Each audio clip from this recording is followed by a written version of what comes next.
Assalamualaikum warahmatullahi wabarakatuh.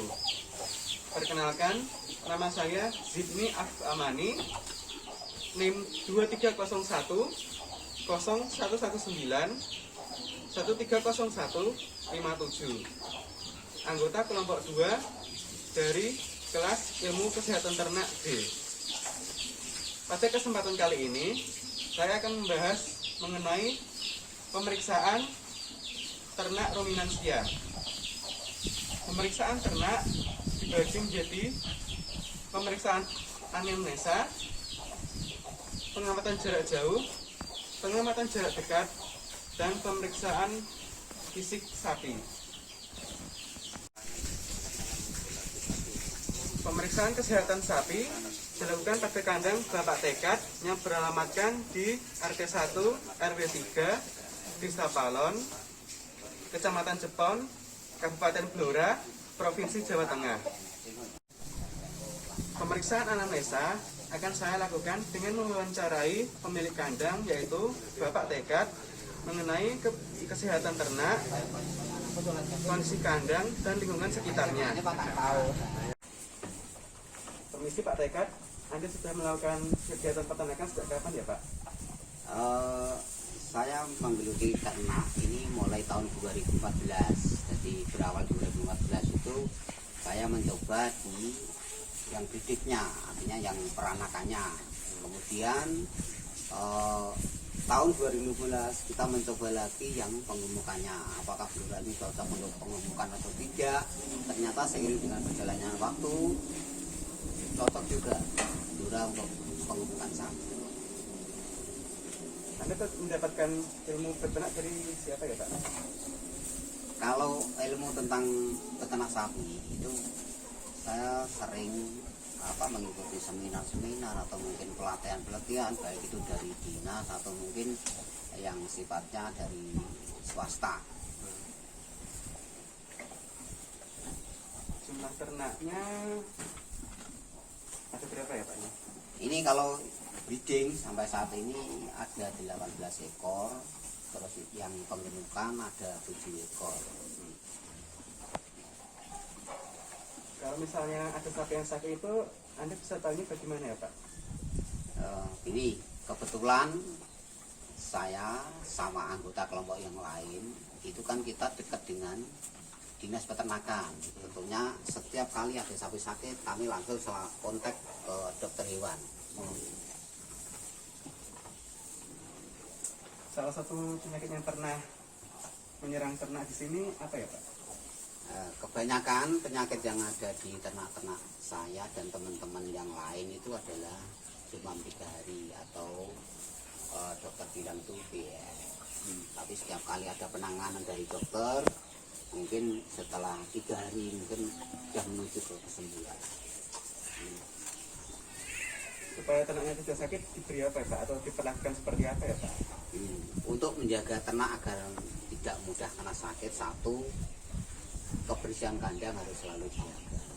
Yang kedua, pemberian pakan ternak harus selalu dengan pakan yang mempunyai nutrisi yang sesuai dengan kebutuhan tubuh dari sapi itu sendiri. Kemudian pakan yang cukup, kemudian selalu disediakan air untuk minum. Pakan yang diberikan seperti apa Pak? Seperti apa ya Pak? Dan kapan diberikan ya? Oh, ini ternak-ternak saya ini pakannya kan dari limbah-limbah pertanian. Itu kita fermentasi dulu. Setelah misalkan kalau proses dengan PE4 itu selama 21 hari, tetapi kalau MA11 mungkin 1 minggu sudah bisa dikonsumsi oleh sapi. Kita berikan memberi makan sapi itu pagi dan sore hari. Kalau misalnya ternaknya kotor itu dibersihkannya bagaimana ya Pak? Kalau memandikan ternak itu sebaiknya kan sehari 1 kali. Setiap hari kita mandikan, dan ternak selalu bersih dan sehat. Untuk manajemen kebersihan kandangnya itu untuk tinja dan kencingnya bagaimana ya Pak? Untuk tinja dan kencing kita kumpulkan di satu tempat penampungan, dan nanti dari tempat penampungan itu tinjanya ini kita proses menjadi pupuk organik. di samping untuk hasilnya atau untuk konsumsi sendiri juga dijual. Kalau untuk kandang breeder itu bagaimana ya Pak desainnya ya?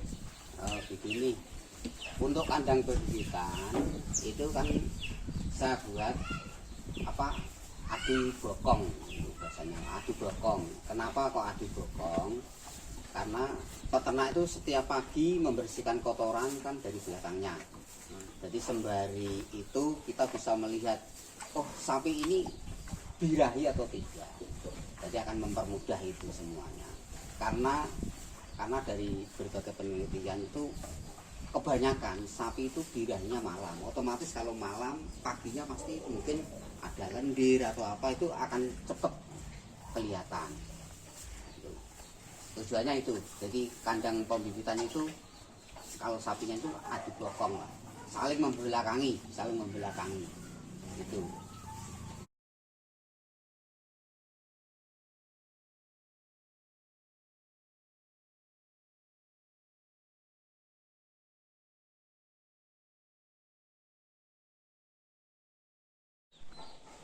Kalau boleh tahu Pak, kenapa kalau kandang untuk pengemukan berbeda ya Pak dengan kandang tadi Yang breeding. yang breeding ya Pak? Iya. Memang kalau kandang pengemukan memang saya desain beda. Karena apa? Pengemukan itu kan kalau misalkan ini ada 2 jalur itu adu kepala. Kalau yang breeding kan adu bokong, pengemukan itu adu kepala. Tujuannya apa? Untuk mempermudah ketika kita memberikan pakan, karena di pengemukan itu kan kita pakai konsentrat. Jadi ketika itu kita biar mempermudah aja, Terus yang kedua, kandang pengemukan ini saya desain seperti ini, yaitu satu untuk air minumnya. Jadi penyediaan air minumnya itu sepanjang hari. Jadi tidak misalkan sapi jam 2 baru dikasih minum, enggak. Jadi sepanjang hari air minum itu harus selalu tersedia, karena sapi setelah makan konsentrat itu mesti minum, makan setelah mesti minum gitu. Jadi ini termasuk diantaranya menunjang kebutuhan sapi agar tercukupi semuanya, baik dari air minumnya, untuk pemberian pakannya lebih mudah. Saya akan melakukan pengamatan jarak jauh terhadap kondisi kesehatan sapi-sapi ini. Pengamatan kesehatan ternak dari jarak jauh memperhatikan apakah gerakan sapinya lincah atau tidak, bagaimana sikap berdirinya, bagaimana sinkronasi gerak tubuhnya, posisi ternak di kandang bagaimana, terus nafsu makan dan minumnya juga bagaimana. Di samping pemeriksaan jarak jauh, juga dilakukan pemeriksaan dari jarak dekat.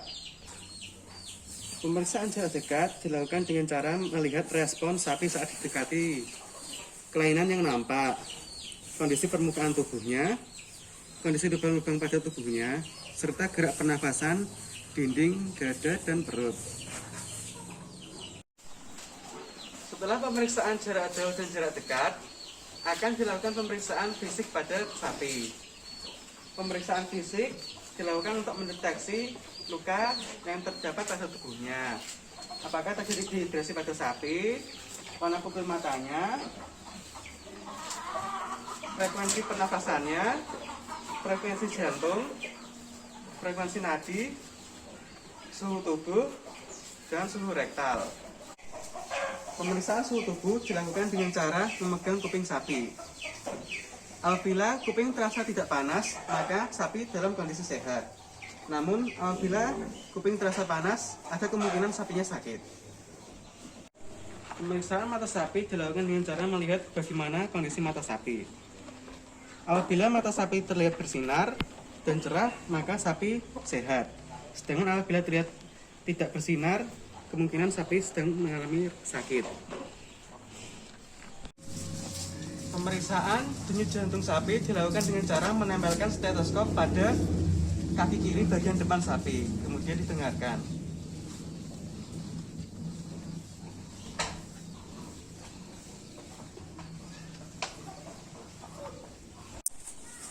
Pemeriksaan gerakan romen dilakukan dengan cara menempelkan stetoskop pada perut sapi bagian kiri.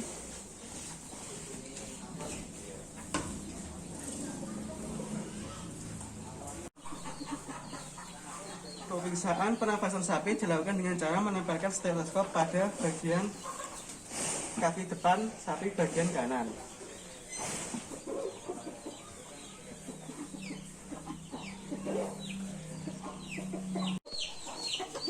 Pemeriksaan gerakan usus sapi dilakukan dengan cara menempelkan stetoskop pada perut bagian kanan sapi.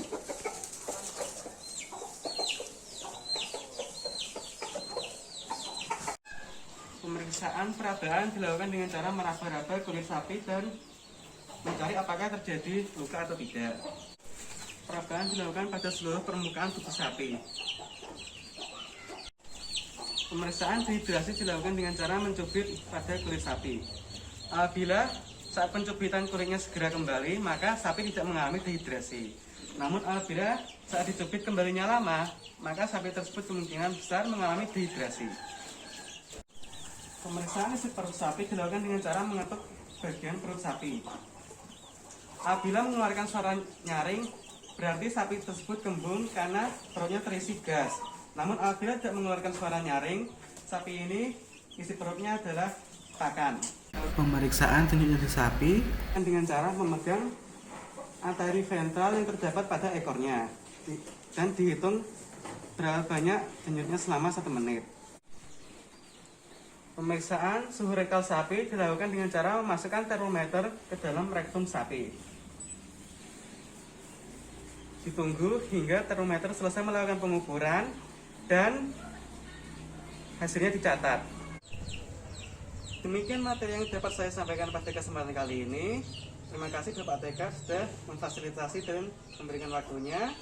Apabila terdapat kesalahan dan kekurangan mohon dimaafkan. Wassalamualaikum warahmatullahi wabarakatuh.